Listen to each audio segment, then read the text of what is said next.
మాత్రం కాదు, ఆడపుల్లులు అనేది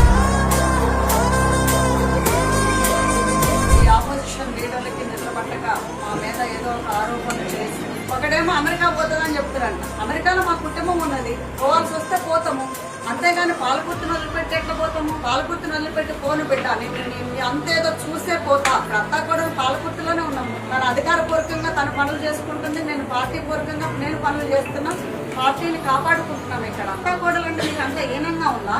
అంత అలుసుగా ఉందా? మేము బాగానే ఉన్నాం, మేము బాగానే ఉంటాం కూడా. அந்த ஆகாயம் போதாத பறவை ஒன்று நதி கண்ணாடி பார்த்து மனம் நிறைந்தது இன்று. నీ అంతేకాదు, నువ్వు మా పార్టీలో వాడుకున్న పావులను అంతు కూడా నేను చూసే పోతా అన్నాక మాత్రం పాలకుర్తిని వదిలిపెట్టేదే లేదు. ఇంకా 4 ఏళ్ల తర్వాత అసెంబ్లీ ఎలక్షన్స్ తోడు కూడా నేనే కాదు, పాలకుర్తి ప్రజలు కూడా నీకు బుద్ధి చెబుతారు. ఆడపుల్లలు మేము వేటాడతాం, ఈ రోజు నుంచి వేటాడతాం బిడ్డ మీ అందరి మధ్య.